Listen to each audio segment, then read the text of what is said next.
The FIFA 2022 Under-17 Women's World Cup saw India make its appearance in a women's FIFA tournament for the first time ever. Its run in the tournament, on the contrary, did not go as planned, with 3 consecutive losses to USA, Morocco, and finally Brazil yesterday.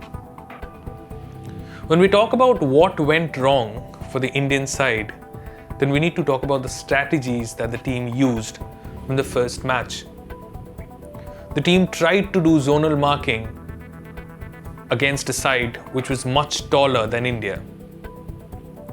In its second match, it tried defensively to develop more. It locked down the spaces inside the penalty box but failed to cover the wings. And in the third match, it lost in tracking back during transitions. Starting with the first match, India lost its match in set pieces from the beginning. Thomas Deneby, the head coach, talked about how giving away 5 goals through set pieces was just not done. He also talked about how the team has defensively developed throughout the tournament, and it was quite evident. The team ruled the absence of Martina Thokchom, who was an important player in the midfield because she crossed the age threshold. And that absence was somewhat mitigated by Babina in the second match. In the first match, it was demolished 0-8, with 5 of them coming in the first half. Mia Bhuta, the only player in the US camp from Indian descent, stepped up in the second half to score and assist coming off from the bench. In the second match, it was Morocco, which was locked well till the first half. But in the second half, Anthony Remasson's side changed tactics and started attacking through the wings. Hazar's side, who is mentioned as a defender, started as a number 9. And when she was locked down by India's centre-backs, she played a decoy as 3 of Morocco's forwards, Yasmin Zuhair, Samia Masnawi and Doha Al Madani, started the attacks one after the other. Zuhair got a goal, Samia Masnawi got the player of the match for her fantastic performance. In the third match, Brazil blew India away with its cut-back play. Indian coach talked about the pace of Johnson before the match, but it was not Johnson who showed how fast she was. It was Aline, the second highest goal scorer for Brazil in the Under-17 CONMEBOL Championships.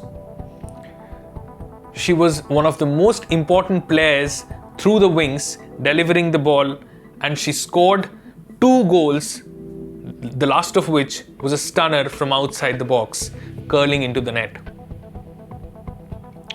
For India, what will be the takeaways would be the fact that it got a chance to play top-notch teams in the World Cup. The coach also talked about exposure tours, but also mentioned that with the ban imposed on AIFF, it was difficult to find federations that were ready to allow its players to play against India. He also mentioned the importance of academies, something that Morocco led by example in Group A. Only 5, in fact only 6 of its players are playing in Morocco right now, and all the 15 from the 21-member squad are from European academies and the United States. Deneby talked about the importance to have the girls involved in the sport throughout the year instead of just 2 months.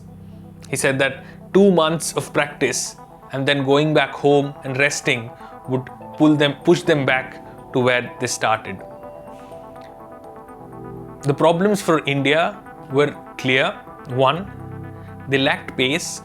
2, there were not enough tall players to stop the set pieces.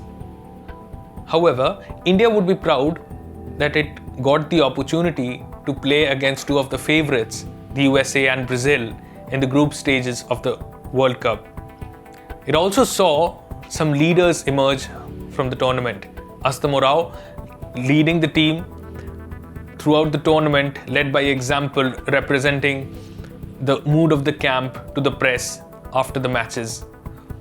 She said that though the team has lost, but they have not lost mentally, and they will try to make a comeback in the tournaments that follow. After the end of the group stage play for Group A and Group B, the quarter-finalists for the first round of play have been decided. Germany will be playing Brazil, whereas the United States will play Nigeria. And both matches will happen at the D.Y. Patil Stadium in Navi Mumbai. We will be keeping you updated as the Under-17 World Cup progresses. Thanks for watching, and follow Sportstar for live sports updates.